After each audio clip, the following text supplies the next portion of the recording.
والصلاة والسلام على سید الانبیاء والمرسلین اما بعد فاعوذ باللہ من الشیطان الرجیم بسم اللہ الرحمن الرحیم۔ سبق نمبر 3 آج فیضان ریاض الصالحین سے آپ کے سامنے ایک حدیث اور اس کا مفہوم آپ کے سامنے رکھنا ہے۔ اللہ تعالیٰ اس حدیث کو سن کر مجھے اور آپ کو اس پر عمل کرنے کی توفیق عطا فرمائے۔ حضرت مالک حارث بن عاصم رضی اللہ تعالیٰ عنہ سے یہ روایت ہے، پیارے آقا صلی اللہ علیہ وآلہ وسلم نے ارشاد فرمایا الطہور شطر الایمان، طہارت نصف ایمان ہے۔ اب اس طہارت کو نصف ایمان کیوں کہا گیا ہے، اس کو مکمل ایمان کیوں نہیں کہا گیا؟ کیونکہ ایمان ایک ایسی چیز ہے، جب بندہ مسلمان ہوتا ہے تو اس کے سارے گناہ مٹا دیے جاتے ہیں۔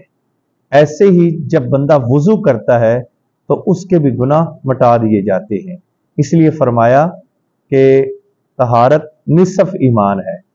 دوسرے نمبر پر اسی حدیث کے اندر فرمایا والحمدللہ تملأ المیزان، پیارے آقا صلی اللہ علیہ وآلہ وسلم نے ارشاد فرمایا الحمدللہ میزان کو بھر دیتا ہے، یعنی اتنا وزنی کلمہ ہے۔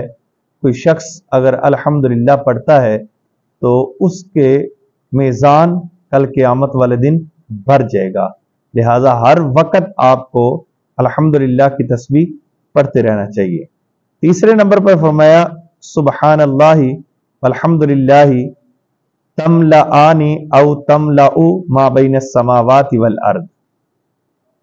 سبحان اللہ والحمدللہ یہ ایسا کلمہ ہے، پیارے آقا نے فرمایا زمین و آسمان کے درمیان یہ نیکیوں سے بھر جاتا۔ کوئی کلمہ اگر کوئی شخص یہ کلمہ پڑھتا ہے تو اس سے اس کا میزان، اس کا وزن اتنا ہوگا جتنا فاصلہ زمین و آسمان کا ہے، یا جتنی زمینیں اور آسمان ہیں یہ سارے کے سارے اس کلمے سے نیکیوں سے بڑھ جائیں گے اگر کوئی شخص یہ کلمہ پڑھتا ہے سبحان اللہ والحمدللہ۔ آگے فرمایا والصلاۃ نور، نماز نور ہے۔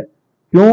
کیونکہ نماز بے حیائی اور بری باتوں سے، برے کاموں سے روکتی ہے۔ تو نماز جب بندے نے برے کاموں سے رکنا ہے، بری باتوں سے رکنا ہے، تو یہ انسان کے لیے دل کے اندر بھی اور باہر بھی اس کا نور، اس کی کرنیں تمام لوگوں کے سامنے پھیلنا شروع ہو جائیں گی۔ جب بندہ نماز پڑھتا ہے اس کے چہرے، اس کے دل سے تمام گناہوں کو مٹا دیا جاتا ہے، اور اس کے دل سے جو داغ لگے ہوتے ہیں، اس کے چہرے پر جو داغ لگے ہوتے ہیں وہ بھی مٹ جاتے ہیں۔ اسی لیے فرمایا والصلاۃ نور، نماز نور ہے۔ والصدقۃ البرہان، فرمایا کہ جو صدقہ ہے وہ دلیل ہے۔ اب یہاں پر صدقہ دلیل کیسے ہے؟ اس لیے کہ اللہ تعالیٰ کی راہ میں صدقہ دیتا ہے جب بندہ، مال بڑا اس کو عزیز ہوتا ہے، جب وہ اللہ کی راہ پہ دیتا ہے تو یہ اس کا دعویٰ ہے، ایمان صدقہ پر دلیل ہے۔ تو لہٰذا جب بندہ مال دے رہا ہے تو یہ اس کے لیے ایک دلیل ہے، تو دلیل ثابت کر رہا ہے، یہ دعویٰ بھی کر رہا ہے اور دلیل بھی دے رہا ہے کہ میں اللہ کی بارگاہ میں دے بھی سکتا ہوں، اللہ کی بارگاہ میں جو اللہ نے مجھے دیا ہے میں اس کو لوگوں کے اندر دے رہا ہوں۔ اور سب سے بہترین صدقہ جو ہے، پیارے آقا صلی اللہ علیہ وآلہ وسلم نے فرمایا اپنی اولاد پہ خرچ کرنا۔ آگے فرمایا والصبر ضیاء، فرمایا صبر روشنی ہے۔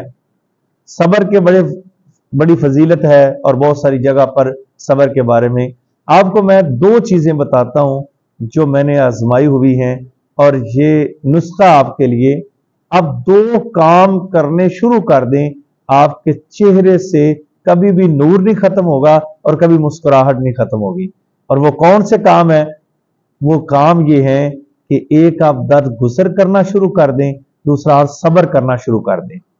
صبر کریں گے اللہ اس کا اجر اور عطا فرمائے گا۔ درگزر کریں گے، لوگوں کے گناہ معاف کریں گے، لوگوں سے درگزر کریں گے، اور بھی بڑے کاموں میں آپ درگزر کرتے ہیں تو اللہ اس کا اجر بہت دے گا۔ اور پھر آگے فرمایا والقرآن حجت لک او علیک، فرمایا قرآن مجید تمہارے حق میں یا تمہارے خلاف دلیل ہے۔ بالکل اس کے اندر اللہ نے جو حکم دیا ہمیں اس پر عمل کرنا چاہیے، اور جس سے روکا اس سے رک جانا چاہیے۔ اگر ہم اللہ کے فرمان کے مطابق زندگی گزارتے ہیں تو یہ ہمارے لیے قرآن حق ہے، ہماری دنیا بھی سنور جائے گی، آخرت بھی سنور جائے گی۔ اگر ہم اس پر عمل نہیں کرتے تو ہماری دنیا بھی تباہ اور آخرت بھی تباہ۔ آگے فرمایا کل الناس، فرمایا نفس اپنے نفس کو بیچنے والا ہوتا ہے۔